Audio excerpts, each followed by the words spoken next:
નમસ્કાર, આપ જોઈ રહ્યા છો સ્પાર્ક ટુડે ન્યૂઝ. સિનોર તાલુકામાં જયા પાર્વતી વ્રત અને ગૌરી વ્રતના 5 દિવસ પૂર્ણ થતા શિવ મંદિરોમાં પૂજા કરવામાં આવી. મહાદેવના મંદિર ખાતે કુંવારિકાઓ આજે વ્રતનો અંતિમ દિવસ હોય ગૌરી વ્રતની પૂજા કરવા માટે પહોંચી કુંવારી કન્યાઓ અને પરણેલી બહેનો હાથમાં પૂજાની થાળી લઈ શિવ મંદિરમાં ઉમટી પડી હતી.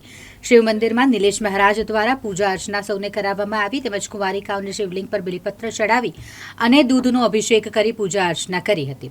આજથી આગામી 5 દિવસ સુધી કુંવારિકાઓ દ્વારા દરરોજ વહેલી સવારે ગૌરી વ્રતની પૂજા અર્ચના કરવામાં આવી. ગૌરી વ્રત અને જયા પાર્વતી વ્રત ભારતીય સંસ્કૃતિ સાથે જોડાયેલું પ્રાચીન વ્રત છે. માતા પાર્વતીએ સૌપ્રથમ વ્રત શિવજીને પતિ તરીકે પ્રાપ્ત કરવા માટે કર્યું હતું ને જેનો ઉલ્લેખ ધાર્મિક ગ્રંથોમાં પણ કરવામાં આવ્યો છે. વર્ષોથી ગૌરી વ્રતની માન્યતાથી પ્રેરાઈને કુમારિકાઓ ભોલેનાથ જેવા ભોળા પતિ મેળવવા જયા પાર્વતી વ્રત અને ગૌરી વ્રત કરે છે. જય મહાદેવ.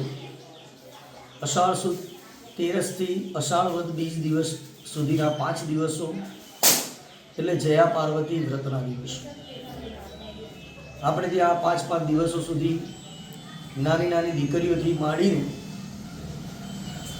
લગ્ન થયેલી સુવાસીની સ્ત્રીઓ પણ આ 5 દિવસના વ્રત કરે છે, અલુણા વ્રત કરે છે. 5 દિવસ સુધી અનાજ પણ બહેનો લેતા નથી, મીઠું ખાતા નથી અને આ 5 દિવસના અલુણા વ્રત કરી અને ભગવાન શિવની પાસે જન્મ જન્માંતર સુધી અખંડ સૌભાગ્ય ફળની પ્રાપ્તિ થાય એવી પ્રાર્થના કરતા હોય છે, નિત્ય પૂજન કરતા હોય છે.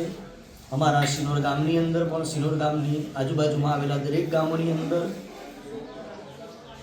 બહેનો દીકરીઓ આ વ્રત કરે છે. સિનોરમાં 4 ભાગમાં આવેલા જલારામ મંદિરમાં 5 દિવસથી આ વ્રત થાય છે. વહેલી સવારથી દીકરીઓ સ્કૂલ કોલેજ જવાનું એટલે 6 વાગ્યાથી ભગવાન શિવજીની પૂજા કરવા આવે છે અને સૌભાગ્ય ફળની પ્રાપ્તિ માટેની ભગવાન શિવને પ્રાર્થના કરે છે.